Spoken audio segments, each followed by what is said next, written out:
Alors, on va voir aujourd'hui les formules NBC, SUMC et moyenne-C. Donc, ça peut paraître un peu effrayant au début parce qu'on voit des si et tout ça, mais vous inquiétez pas, c'est vraiment très simple à prendre en main. Donc déjà, dans quel cas on utilise NBC?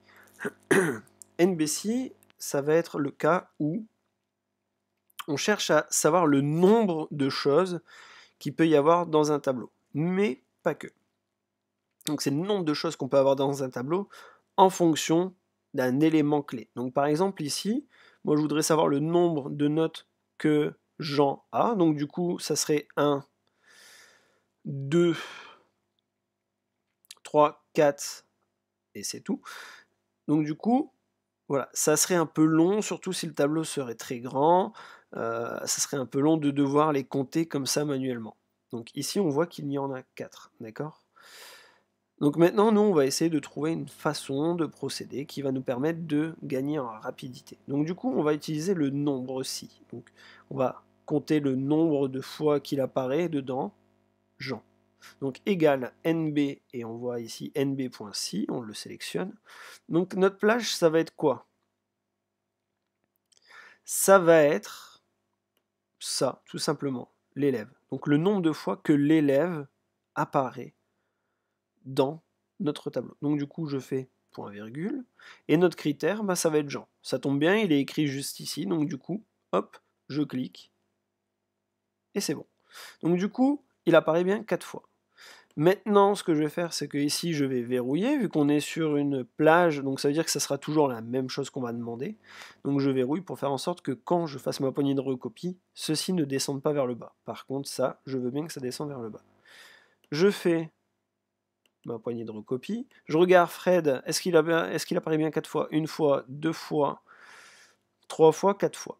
Océane, une fois, 2 fois, 3 fois. Très bien. Mila, une fois, 2 fois, 3 fois, 4 fois. Donc c'est bien ça. Ma fonction a bien fonctionné.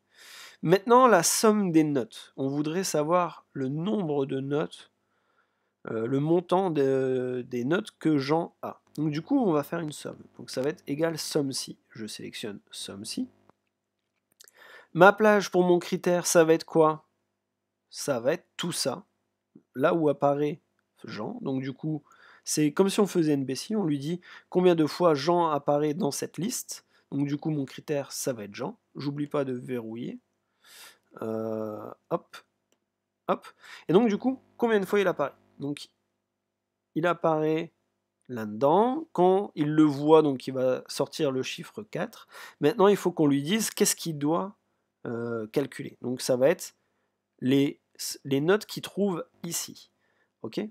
Donc lui, il va se dire, ok, dès que je vois Jean, ce que je fais, c'est que je le prends sa note et puis je viens à l'additionner avec les autres fois où il apparaît dedans. Je viens de me tromper, encore une fois, bah bien sûr, hein, allons-y gaiement. Hein. Hop, je fais ça et je verrouille tout mon tableau. Je ferme la parenthèse, 63. Donc je vais calculer rapidement. Jean, il apparaît ici, il apparaît là. Il apparaît aussi ici. Je regarde, 63, ici, 63. Retenez bien la moyenne, c'est 15,75. Je vais le noter sur le côté. 15,75. Comme ça, j'aurai pas besoin de le remontrer après. J'ai tout verrouillé pour faire en sorte que quand je descends, ça maintienne en place les plages de sélection. Je fais clic, clic. Hop, on est bon.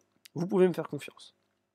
Maintenant, on voudrait savoir la moyenne. Donc, du coup, c'est pas pour rien que j'ai conservé ça. Donc, notre moyenne, elle est ici, de 15,75 pour Jean. Et bien, en fait, ça va être exactement la même chose que pour la somme ci. Donc, je vais faire égale moyenne. Et on la voit, elle est tout en bas, elle se cache, égale moyenne ci. Ma plage, bah, ça va être encore une fois ça, que je verrouille directement. Donc oui, il faut savoir que quand vous sélectionnez votre plage et que vous faites directement F4, il verrouille toute la plage. Mon critère, ça va être Jean. Il apparaît ici, je pense à le valider avec ça. Comme ça, quand je descends, j'aurai pas besoin de réécrire à chaque fois. Point virgule. Qu'est-ce qui va faire la moyenne? Ça va être dans les notes. Donc dès qu'il va voir Jean apparaître, il va prendre la moyenne. Enfin, il va prendre la note et il va faire la moyenne. Pareil, je verrouille directement. hop, on est bien à 15,75, donc du coup ça veut dire que tout ça a bien fonctionné. Je vais faire la moyenne pour l'IAM, donc du coup l'IAM il apparaît ici, il apparaît ici, il apparaît ici, et il apparaît là. On a bien la moyenne de 13,50, donc ma fonction a bien fonctionné, ça tombe bien, pour une fonction c'est plutôt sympa, et donc la somme était bien de 54. Donc voilà comment faire des moyennes, des sommes, et savoir le nombre en fonction d'une occurrence, donc on va appeler ça une occurrence, donc le nombre de fois où il apparaît dedans. On va demander à calculer quelque chose de précis. Plutôt que de calculer l'entièreté du tableau, on va le demander à calculer seulement un argument. Voilà.